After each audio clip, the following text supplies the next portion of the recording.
திருவள்ளுவரின் வழியில் வாழ்ந்து வாழ்வின் உன்னத நிலையினை அடைய திருக்குறளோடு நாம் என்னும் இந்த நிகழ்விலே இணைந்திருக்கின்ற உங்கள் அனைவருக்கும் முதற்கண் வணக்கம்.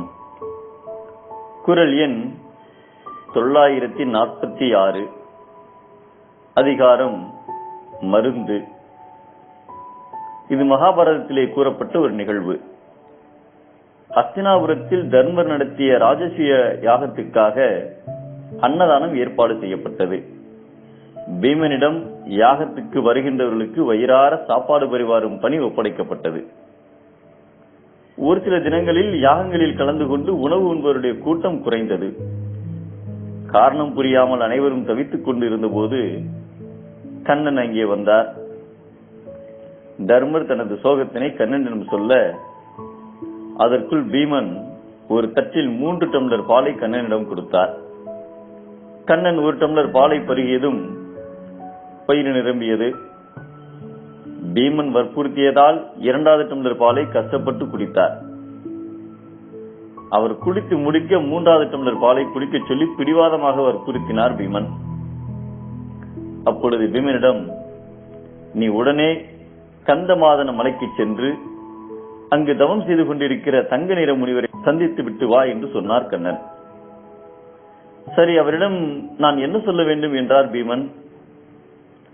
கண்ணன் பீமனிடம் அம்முனிவரை மிக மிக நெருக்கத்தில் பார்த்து கண்ணன் அனுப்பினார் என்று மட்டும் சொல் என்றார்.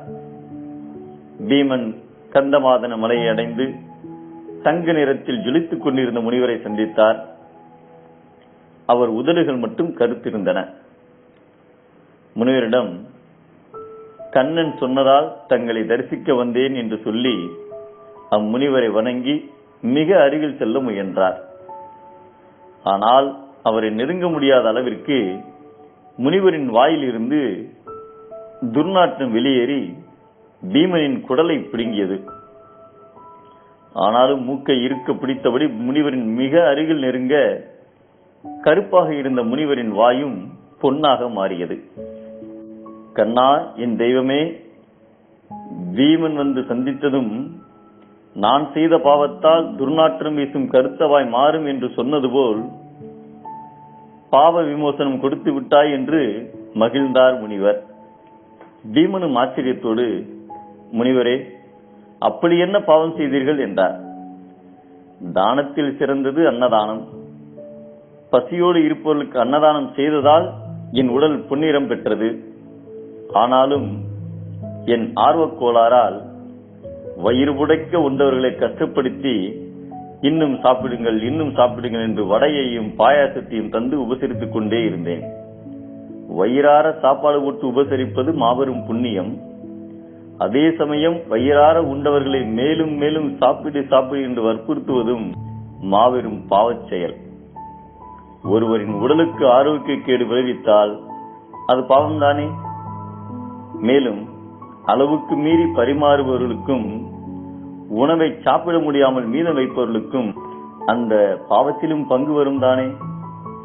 அது மட்டுமில்லாமல் உணவை உற்பத்தி செய்கின்ற விவசாயிகளுக்கு நாம் செய்கின்ற துரோகம் தானே இச்செயல்.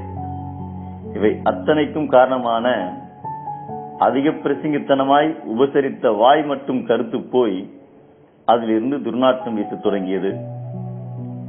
பீமா, உன்னால் அந்த தண்டனையில் இருந்து மீண்டேன், நன்றி என்றார் முனிவர். பீமனுக்கு தனது தவறு புரிந்தது. தனது கடுமையான உபசரிப்பினால்தான் தான் யாகத்தில் சாப்பிட வருகின்ற கூட்டம் குறைந்து போனது என்பதை உணர்ந்து முனிவரிடம் விடைபெற்று கண்ணனை சந்தித்து மன்னிப்பு கூறி பணிந்து நின்றார் பீமன். பசி ஏற்படும் போது அளவாக உண்டால் இன்பம் உருவாகும். அதே நேரத்தில் மிகுதியாக உண்டால் நோய் உண்டாகும் என்பதை இழிவறிந்து உண்பான்கண் இன்பம் போல் நிற்கும் களி பேரிரையான்கண் நோய் என்கிறார் நம் தெய்வப்புலவர் திருவள்ளுவர். அளவோடு உண்டால் இன்பம், அளவுக்கு மீறி உண்டால் துன்பம்.